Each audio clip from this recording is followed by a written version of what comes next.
Are you currently in business or do you want to start your business? Or do you want to be a leader in wherever you are in your life? So, thank you for listening to this episode of Rich Beyond Your Wildest Dreams. My name is Anshul Bajaj. I'm an all India rank holder, chartered accountant turned serial entrepreneur with businesses in the field of warehousing, manufacturing, and outsourcing services. And today, I'm gonna talk to you about the last weekend, the workshop that I attended called Powerful Sales Presentation by Blair Singer. Yes, so I'm going to talk to you today about the workshop that I attended, and today I'm just going to share some key insights from day one, which will help you change your mind, which will help you create a better future for yourself. So, are you ready for this one? Are you ready? Yes? Let's begin.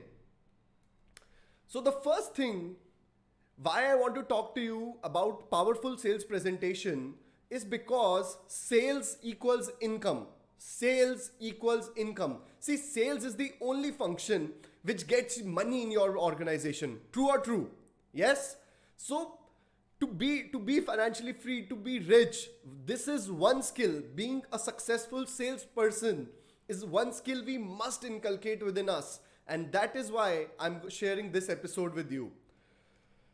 So the next thing is, whether you are selling to anyone or whether you are presenting, whether you're making any video, the most important thing is that selling or presenting requires energy. Say it with me, selling or presenting requires energy. Yes, that's true. Because the reason is, whenever there are two people, so the one who's with a higher energy always wins. The one with the higher energy always wins. So if you want to have that sale, if you want to have that negotiation, you always and always need to keep a higher energy. See, the number one reason why people lose sales is because they are just boring.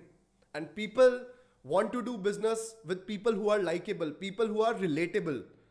So just because by becoming boring, a lot of your sales, a lot of your income has been compromised. So always and always remember to be in a high energy state, because selling or presenting requires energy. Yes.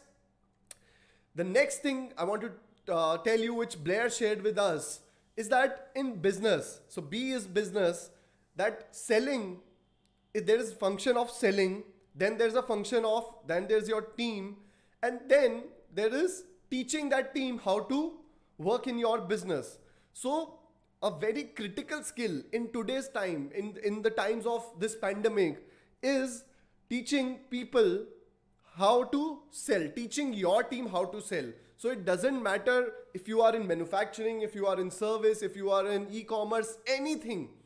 Each and every person of your team should be taught how to sell, because selling is not just restricted to the sales department, but selling is all pervasive. Selling is everywhere. So a critical skill to teach all your people is selling. And then comes different functions of business, their systems, accountability, and another very most important thing is code of honor, which we're going to talk in the next slide. So the critical skill you as a business person, you as a leader, you as an entrepreneur to learn is teaching your team how to sell. Teaching your team how to sell. And please, if you don't have a sales team, if you are a solopreneur, if you don't have a sales team, I highly, highly recommend you to have one, because you need a person whose sole job, whose single job is to get you business. You need a person whose single job is to get you business. And trust me, this will tremendous. If you don't have a sales team, just go and hire someone. It will tremendously increase your sales. Moving on, I want to share a very deep concept with you, and I just want you to focus all your attention on this concept. So I want you to think of your business as this cup, as this cup. So everyone who's your customers, your team members, your competitors, your suppliers, your product, your staff, everything is what's inside the cup. It is the content of the cup. Now, what will happen if this cup develops cracks? What will happen if there are certain cracks in the cup? then all the content inside the cup will start leaking. True or true? Yes? So what will happen if you have cracks in your cup, in your business? So this, what's inside is called the content, and what's outside the cup, which is protecting all what's inside, is called as the context. It's called as the context. So I want to ask you here, what do you think is more important? Is it the cup or is it what's inside? Is it the context or is it the content? What do you think is most important right now? So the answer to the question is that both are equally important, because without the content, without what's inside the cup has no meaning. But but if you have the content, then without the cup, that content can't hold it together. So first, the context is more important, and then the content. And this context, this thing which holds everything, which holds your business together, everything that holds your customers, your suppliers, your team members, your product, everything that holds together is what we call as the code of honor. What we call as the code of honor. So code of honor in a very simple terms is a set of rules which holds everything together. Which holds everything together. So see, we have certain values in our business, and code of honor is just a set of rules that protects those values, that takes care that we are not diverting from those values. But I want to ask you, why do you think we need rules in our business? Why do you think we need rules in our business? And the answer is, apart from all the answers you have given, my answer is because in absence of rules, people start making on their own. In absence of a well-defined rules, people start making on their own. I want to share example of one of my friends who had a code of honor in her company. So her name is Priyanka, and Priyanka is into business, and she was facing a problem that, so one of her values in the company was punctuality. And punctuality was that people should come on time for their job, and they should leave on time, they should come on time. But she was not able to ensure punctuality in her staff, in her people. So she made this code of honor. So she sat down with all her team in a room, and she co-created with them the code of honor. And one of the things in the code of honor she mentioned was that punctuality, that on time means coming before time. A simple set of a single line rule she made for her whole company, the whole staff made, is that coming on time means coming before time. And as soon as she applied it, within 2 weeks, suddenly everything shifted. People who are coming so late, people coming late by half an hour, 45 minutes, people not even being resentful for coming late, suddenly the whole thing turned around, because now the value system, now the context, the environment suddenly shifted in her company. And so code of honor is just a single set of a simple line or a paragraph, whatever you think are basic rules for running your company. For example, in my company, we have a code of honor where we simply say that never lie to sell. Never lie to sell. Another of our code of honor is always and always be respectful, especially to your juniors. So these are simple lines, but now I know that every of my person who goes in the market will never lie to sell. And how common do you think it is that people lie and sell? Yes? Is it common or not? So now we just made this code of honor, and it really shifted a lot of our psychology, and the results started showing up. So one of my action point for you, and I'm going to tell you in the end also, is you have to think on lines of creating a code of honor. A code of honor for yourself, for your company. So Blair Singer, from whom I learned this code of honor, has a code of honor with his wife. He has a code of honor, and one of the lines he shares from his code of honor is that never sleep over a fight.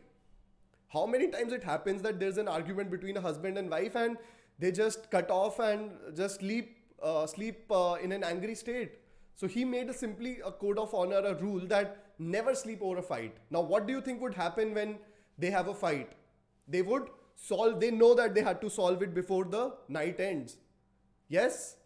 So the life will completely shift if you follow this one rule. The next thing I want to share, and this is very deep, this is very critical. Please focus all your attention on this thing. This is very deep. So we all want results in our life. We all want to increase our sales. We all want to lose weight. We want to increase our income. So there's always results that we want. Yes? But how do results come up? How do results come up? So if someone who's lazy, someone who does not get out of the bed, someone whose habit is of eating the wrong foods, do you think he will be able to lose weight? Chances are no. So there must be a certain set of behavior that must come to achieve those results. Do you agree? That a certain set of behaviors helps people achieve a certain set of results. Someone who's pro in cold calling, someone who's calling about 100 and 150 people is more likely to get higher sales, and that is higher sales is a result. True or true? Yes? But the behavior comes from our mental attitude, it comes from our mindset. Because the mindset, so person who wants to lose weight maybe has an attitude or a mindset that he can't lose weight, or he doesn't need to lose weight, or he has a mindset of being lazy, being in bed. So our behavior is made from what is our attitude towards things. A person whose mindset or maybe whose beliefs about sales are not so good, so someone who believes that salespersons are sleazy, do you think he will be able to create a behavior of making 150 calls every day? And the answer is no. So now what is our mindset or attitude formed from? How do we make our mindset or attitude? And that we make it through our conditioning, through our mental conditioning. So maybe as kids, maybe when we were growing up, maybe from someone whom we learned, and I talked about beliefs in my starting episode. So we formed our beliefs, our conditioning was done. And our conditioning is what I would like to call it as our self-concept. And self-concept is very, very deep. Self-concept is very, very deep. So our self-concept consists of three things. It consists of our ideals, it consists of our self-image, and it consists of our self-esteem. So our ideals mean who you want to be. Who is your role model? Do you feel rich or do you feel poor most of the times? Do you feel happy or do you feel sad most of the times? So your ideals means who do you look up to? Who are the people whom you are spending time with, and those peer groups who are influencing you. So that comes in ideals. The second thing that comes is self-image. And self-image simply means how do you look yourself in the mirror? When you look yourself in the mirror, what are the thoughts that come to you? And do those thoughts empower you or do they disempower you? What is your self-image? How do you look at yourself? And the third is self-esteem. And self-esteem simply means, to me, it means that how do you talk to yourself? How do you talk to yourself? And is your talk empowering or is it disempowering? A lot of people just talk themselves out that I am not capable to do this, I cannot do this is too hard. And it is so subtle that we don't even realize it. It is so subtle. So it is our self-concept. Now, why is self-concept so important? Why I am focusing on self-concept here is this. Your results will never exceed your self-concept. Your results will never exceed your self-concept. How you think about yourself in your mind, that is how your results are gonna be, and your results will never exceed that. It will never exceed that. So you need to really create an empowering self-concept. You need to really create an empowering self-belief. And that's when results start to show up. See, if your self-concept is that I can never be financially free, or if your self-concept, how you look yourself in mirror is that I don't have money most of the times, do you think you will be financially free? will you ever be able to achieve those results? So even if you do achieve, it will not continue for a long time. It will not continue. You'll just come back to the same state. So the biggest sale that you have to make is you have to sell yourself to you. You have to sell yourself to you. You have to sell your goals. You have to sell your vision. You have to sell your mission. You have to sell your ideas. You have to sell your dreams. And you have to sell yourself every day. You have to sell yourself. Because whenever you're starting to do something, there's always a little voice in our head. There's always a little voice in our head saying, you can't do that. It's too hard. What if I fail? What if I lose everything? And there's this little voice which Blair Singer talks about, and we have to just go to that self voice, the little voice, and say, shut up! Shut up, because I gotta do this. So you have to sell yourself. And I do that every day. Even while making this video, my little voice said, let's do it afterwards. I will do it tomorrow. And that's what happens. The procrastination, not taking action. So feel the fear and do it anyway.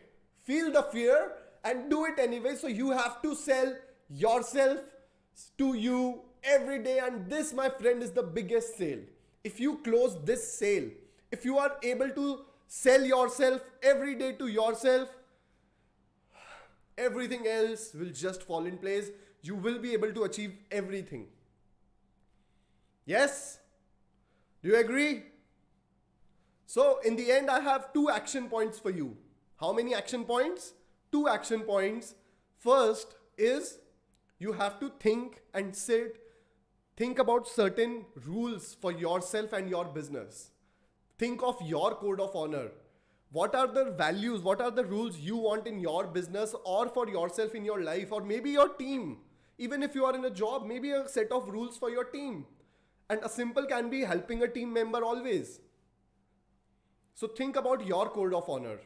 And second is you have to think about your self-concept, and if possible, you have to create your own self-talk. Your own self-talk. What is a self-talk? Self-talk simply means how you talk to yourself every day. For example, my self-talk is, Anshul, you are awesome.